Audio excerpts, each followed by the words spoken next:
Hi, this is Steve Adubato coming to you from the campus of NJIT. That's the New Jersey Institute of Technology. Why are we here? This is, in fact, the Voice Summit, sponsored by Amazon Alexa. You've got about 2,500 folks from all over the country, programmers, people involved in something called artificial intelligence, all about voice. What does voice mean in our lives today? What could and what will voice mean in our lives tomorrow? That's what the people are here talking about at NJIT at this Voice Summit. We'll be interviewing those folks and bringing everything you've ever wanted and needed to know about voice to you right now. Janeen Uzzell. She is a former head of women in technology at GE and currently emerging market and tech consultant. You've had a fascinating career, born and raised at the Beth Israel. In Jersey. And then we lost you. Where'd you go? No, another hospital on the other end of the Jersey. city. It's okay. Okay, where'd you go after that? Still Jersey strong.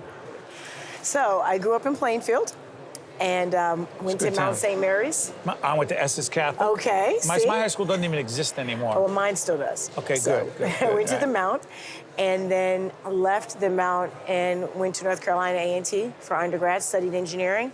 But I have not lived in New Jersey in quite a while. My family's still here, but it's been a long time. You know, one of the things you were just telling me before we got on the air, which I want to share with our audience, the whole question of artificial intelligence and its connection to quote-unquote diversity. Yep. Like, so artificial intelligence, you would, in layperson's language, you define it as?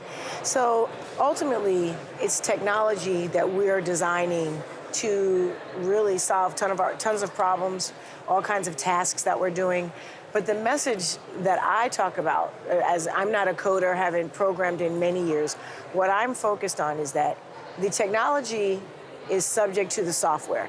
The software is subject. People come here sooner or later. The person that's sitting there programming it, and if you want to have a full user experience and really touch the global world that we know that's going to be the end users of this technology, we've got to have diversity across the board with who's programming, diversity in our teams, who's designing the products. We just got to make sure that we have an audience, or that we're touching a broad audience by having a broad audience of teams. Has that been a challenge? That is a huge challenge. Because? Well, it's certainly not because you can't find diversity in the programs. We're going to school, we're graduating women and diverse cultures, but, you know, I think it's just diversity as a practice is not a norm. And back up. Diversity as a practice is not a norm? It's not a norm. Everyone talks about it. It's not what we think about truly every day. It's not. It is not. Even for someone like me, I may think and be comfortable in my audience, in my world, and so I could maybe just think about women in tech or women from New Jersey or African-American women. It is not as much of a practice as we would think, and so it's got to become the standard of how we work. It affects quality, depending on it. See, what's fascinating to me is that people say, oh, diversity is a really good thing, as if somehow by itself, just the goal of diversity is nice. That's not what this is.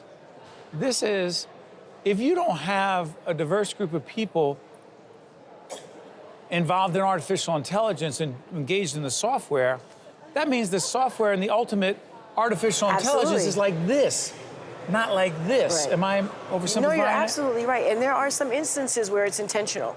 There are definitely instances where racism bias has intentionally been put into code. And then there are a majority of instances where it's not intentional. Do people know it when they're doing it?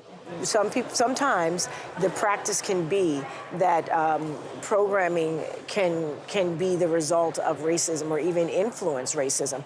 But the majority of the time, it's not intentional. It's not meant to cause harm.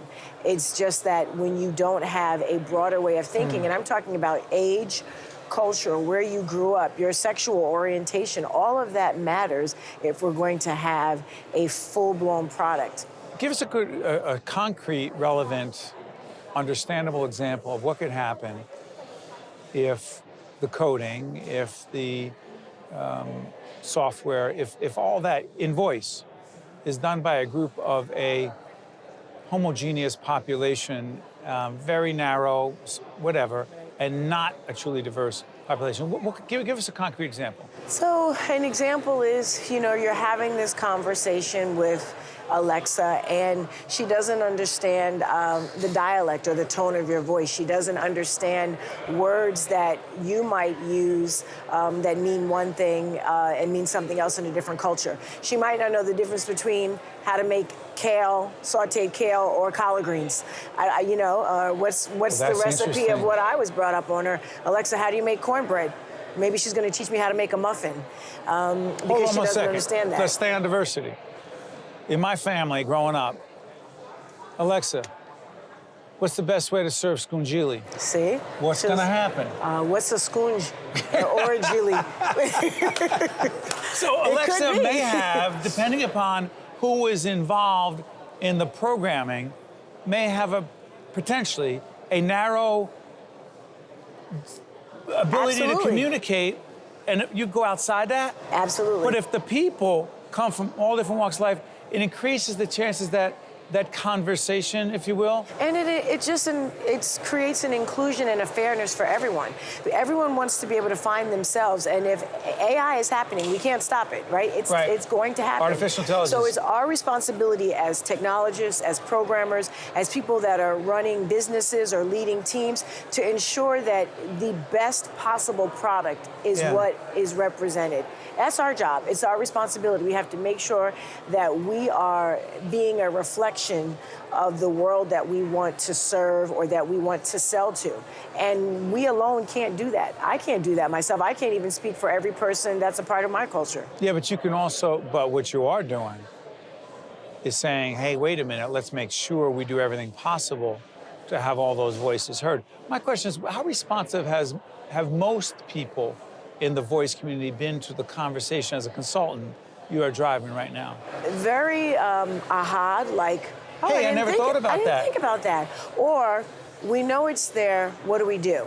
And some of the opportunities are very tactical. Like if you're talking to a business, it's very tactical. Where do you recruit? Where are you getting your population of the future employees? Millennials and the folks that we're hiring now, they're in very different places, studying in different locations. That's right. So what are you willing to do to stretch? Sure. Are you training the workforce that you currently have to be the managers that need to be in place for the diverse teams that you're hiring? Right? So that they want to stay.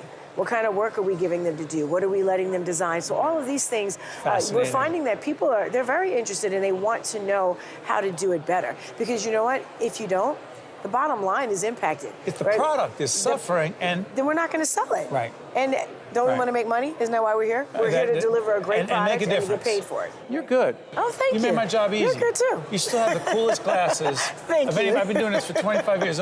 Not only great glasses, but great conversation. It's good to talk to you. Thank you so much. Thank you. We'll be right back right after this.